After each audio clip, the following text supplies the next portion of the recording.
No tough measures. Nompu, you've been covering this for us the entire morning. The look ahead to the budget this afternoon. What's the latest?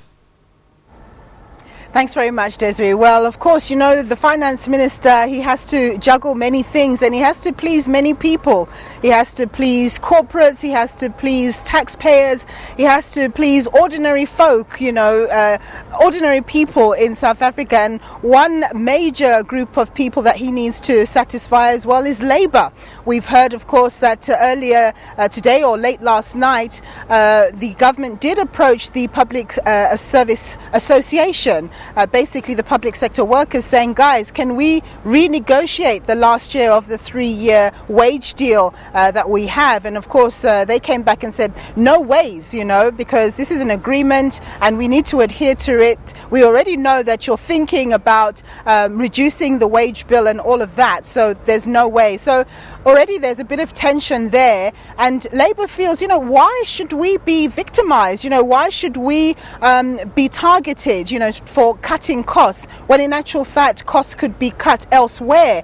Essential service workers like teachers, nurses, they complain that actually they're not paid enough. We hear about the police also feeling that they're not paid enough. So, you know, it's a little bit of a contradiction, because these are services that we so badly need in the economy. But anyway, to get some ideas on what he feels about the Labour landscape and the budget, I'm joined now by Terry Bell, who's an independent analyst and writes extensively about the Labour movement and the impact on Labour by decisions that are taken at events like this of budget. Thanks very much for joining us, Terry. I know. So, of course, as I mentioned, the government apparently approached the public service workers to say, can we renegotiate the last year of our 3-year term? And obviously they came back and said, no way. Your thoughts? Well, of course not. I mean, how do you budget when you have 3 years to plan? And it's not as if the CPI, the basic inflation rate, has been very high. It's not, it's been pretty low. And if you budgeted for 3 years ahead, how do you make such a mess that right at the end you suddenly say, oops, we got no money, Asina Mali? It's ridiculous. I mean, what I would like to see, I'd really like Tito Mboweni, ironically, he was our first Labour Minister in the post-apartheid dispensation. I'd like him to come forward and admit just how far up that creek we are without a paddle. And then, yes, if you're talking about a bloated public service and how much money you're spending, why not symbolically start at the real top, like our bloated cabinet, one of the largest cabinets in the world? Why not say, for example, we'll introduce a one-off tax for people who are earning, say, R1 million a year. For the next year, this next fiscal year, we'll charge them an extra 5% tax. It's a special one. Those over 2, and incidentally, that's all the MPs. And then, of course, beyond 2 million, there's your deputy ministers and your ministers, a bit more, all the way up. To say, for example, I don't believe anyone earns 10 million, but there are plenty of people who are paid 10 million. They can pay as much as 60%. You can increase just for the 1 year as an emergency measure, if you admit that this is a severe crisis. It's not just a matter of pleasing Moody's and the ratings agencies. People are suffering. We have in this country now 52% is the estimate of people living below the basic poverty line. We have people going hungry. You cannot now, the lowest paid workers in the public sector will only get CPI, which is the basic minimal inflation rate, plus 1%. These are people, by and large, who live furthest away from their places of work, who have to spend more money travelling. So if they're going to increase the fuel levy, for example, once again they're going to get hit twice. Then again, and I fear, this is the one thing I do fear, that Tito Mboweni may decide to increase VAT, value-added tax, the most pernicious tax going. Why don't we have something once, just once, think radically, out of the box, be innovative. Take something like introduce a transaction tax, put forward by an economist called James Tobin, which means that you charge 0.005% on every single transaction, no matter how large or small. You know, billions that gets transacted by the banks all the time. They're gambling with the money. Well, let them pay a tax on that. In fact, it might turn out to be more valuable than income tax and VAT. But we need something like that. Unfortunately, I fear we're not going to get it. But Terry, you know, when you advance these arguments about increasing tax here and there, the emergency one, yes, but then, you know, people may come back and say, because they want policy certainty, they may come back, particularly investors, and say, yeah, you say it's a once-off this year. What if it happens again in 5 years? You know, this issue of policy certainty remains quite crucial in their mind. And even we were talking off air and you were talking about raising corporate taxes. But then, of course, people have come back to say to us, if that happens, we're already relatively high relative to other jurisdictions, then people will just decide to set up shop elsewhere. There's always that danger, and then we defeat the object of trying to retain and create jobs. The point very simply is that we have a global crisis at the moment. There's a massive global financial crisis which is ongoing. Now the point is, if someone's invested in a mine and they're making profits, we're talking about a tax on profits, not on taxing people who are losing money. So the point is, you cannot just pick up a mine and stick it in your back pocket and walk out. In the same way, we're not getting investment now anyhow.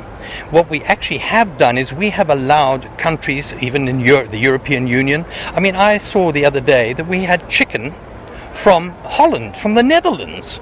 Now, that was shipped all the way here. You cannot tell me the workers in the Netherlands who are earning euros are lower paid than South African, yet they could undersell and undercut our own chickens. Yes, they have now increased the tariff slightly, but what about tomatoes, other goods? Why not the luxury goods tax, which were taken off years ago, put them back on again? Okay, I agree, people need certainty, but you say this is the situation. Now what we're going to do, we're going to get our acts together. We're going to prune our bloated cabinet. We're going to crack down on corruption seriously and start to get back the money that's been stolen.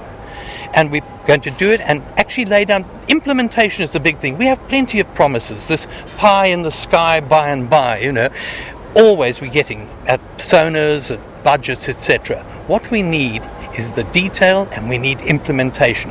How's it going to be implemented? Let's have a time scale. That's what we need.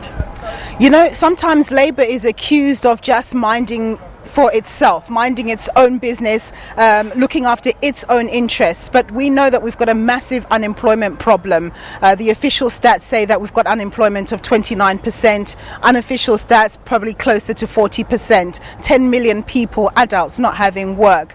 So what do you think the minister can do to try and stimulate opportunities for people who are not working and therefore can't even be in a position to pay tax and contribute to the economy? Years ago, the Labour movement actually put forward a proposal, I'm going back 20 years I think, that they said, why don't you, for all infrastructure development, that's making roads, etc., paving, whatever, make that labour intensive, that it has to be labour intensive. So instead of giving 80% of, say, your budget of 100 million, say, 80 million going to a big corporation that brings in big machinery, etc., and then makes profit on it, 80% should go to workers and have it done on a labour-intensive basis. That means these people will have more money in their pockets, they will spend more money locally, etc. That is something that could have been done and can still be done, but no one's ever moved that way.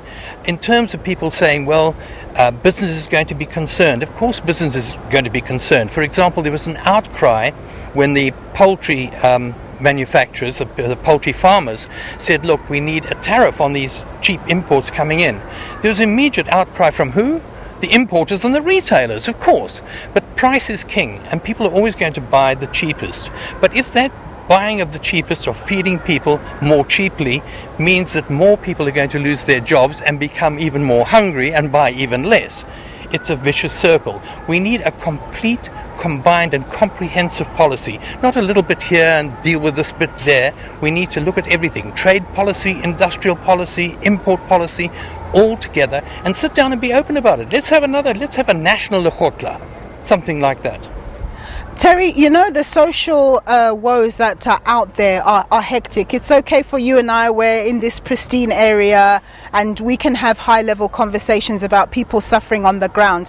But do you worry that as the problems grow, that we could actually have a South African spring, similar to that which happened in, you know, places like Egypt, Libya and so on, the Arab Spring? I think it is possible, but I don't think it's likely. It'll be, we have already, if you like, a sort of fractured spring.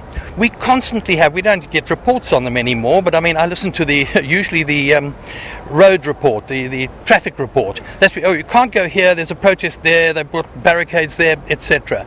We're having it all the time. Now, the point about the Arab Spring was it was actually organized, one in Egypt particularly, by a bunch of young people who got together using social media. It requires organization. That could happen. And it could happen perhaps through the trade union movement. The last thing we need, of course, is to have an angry populace who are just angry and want to change things, but they don't know where they're going. That's destructive. It's nihilistic. What we actually need is people to come forward, and the union movement should do it as well. Government's not doing it, and say, like, this is the alternative. This is what we want. And you either do it now, or else we take to the streets, but in an organized and proper way, not in a sort of wild, anarchic way. That's what I fear might happen. And then just before I let you go, ideally, what are you hoping to hear from Finance Minister Tito Mboweni at 2 o'clock? I'm really not hoping. What I would like, I'm not likely to hear, and what I hear, I'm not likely to like. I have a horrible feeling that he may decide to take the easy route out for his normal sort of neoliberal position and increase value-added tax, VAT, which I think would be a disaster. It's terribly regressive. He may increase fuel levies, which again is going to impact most on the poorest of the poor, who have to travel the furthest, etc., and who use taxis, and taxi rates always go up, never come down. So I can't see that he's going to do anything that would really impact positively on the poor, that's going to impact positively on the creation of jobs. We don't need any more handouts. What we actually need is we need to build something.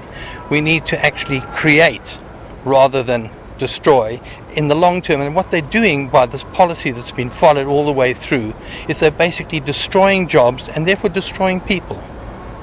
Terry, thank you very much for joining us. So that was Terry Bell. He's an independent Labour analyst. Very interesting conversation with him. So many people that the Finance Minister has to cater to.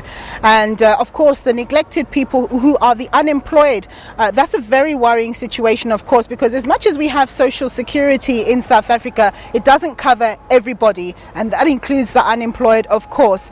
But anyway, that is one aspect, of course, that we were looking at, the Labour and the unemployed. We will have more for you as the day continues right up to 2 o'clock when we cross over to the Finance Minister Tito Mboweni when he delivers his 2020 national budget. Back to you, Desiree.